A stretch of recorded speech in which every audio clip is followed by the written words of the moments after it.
You can buy a phone made by Xiaomi at Best Buy or through your local AT&T or T-Mobile store, but the Chinese brand now has a significant enough following, even amongst people who don't consider themselves smartphone geeks, to attract interest. It's easy to see why. Xiaomi phones have a reputation of being well-built, well-priced, and seriously desirable. The Redmi Pro is one of its latest Xiaomi phones, and it has a dual-camera setup just like the Huawei P9, the Honor 8, and of course, the Apple iPhone 7 Plus. Except that it's yours for $250 if you go to an importer, and that's a lot less than any of its competitors' phones will cost you. The price is tempting enough to make you consider the Redmi Pro, but the question is, should you spend the money and time to import the phone?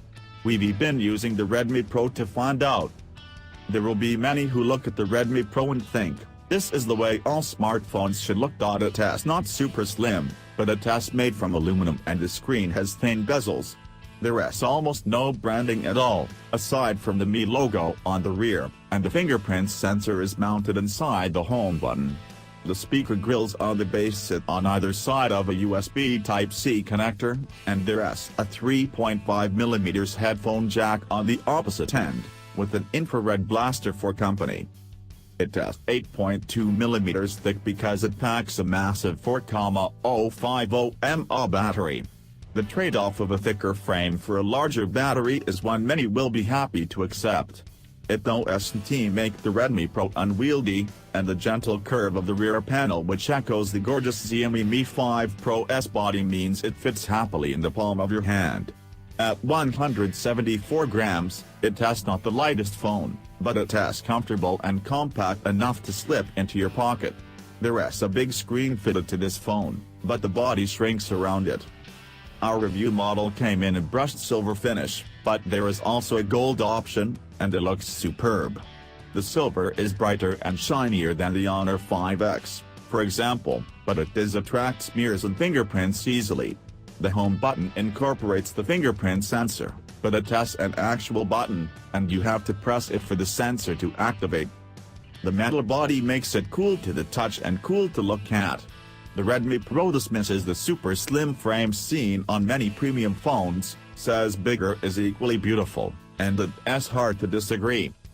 Dual cameras are very popular right now. HTC started the craze, Huawei, ZTE, Honor, LG, and Apple have all continued it. The dual camera setup on the Redmi Pro consists of a 13-megapixel main lens and secondary 5-megapixel lens for capturing depth of field data, resulting in photos that can be manipulated to give that blurred bokeh effect. The way it works is simple. In the camera app, tap the lens icon to enter what it calls stereo mode, where you can adjust the aperture manually to achieve the desired level of blur. Tapping on the screen moves the focal point, and sliding a finger up and down over the focus icon changes the ISO. This slip view makes taking bokeh pictures very easy. It allows you greater opportunity for composing strong photos, instead of saving the picture and messing around with focal points afterwards. Editing the image later on and saving multiple copies is still possible, though. If you want great-looking bokeh pictures on a budget, the Redmi Pro delivers. Closer examination reveals less than perfect edges around the in-focus objects, but you do have to look carefully. Most importantly, the live view lets you get really creative, and it's possible to take some really fantastic pictures using the Redmi Pro. It's a fun, very easy-to-use feature. In comparison, bokeh pictures taken with the Huawei P9 and iPhone 7 Plus are of a higher quality, but remember the Redmi Pro costs a third of the price. You'll be happy with the images it takes during the day. It adores sunny days, and captures blue skies vividly, but is a little less competent in low light due to an f/2.0 aperture. The phone has an excellent Hdr mode, a panorama mode, and a basic manual mode where ISO and white balance can be adjusted. You can flip to the front camera to take 5-megapixel selfies.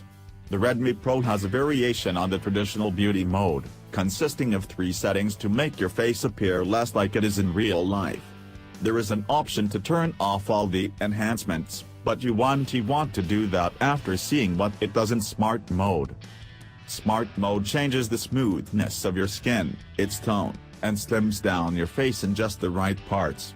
If that's not enough, Pro Mode puts you in control of all three aspects.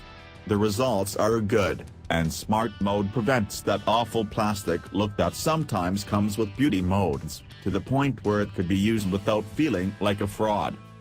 The dual camera on the Redmi Pro is a solid reason to buy the phone, and the selfie cam a pleasant bonus. Thanks for watching. Please subscribe for more gadget info and give me feedback on the comments.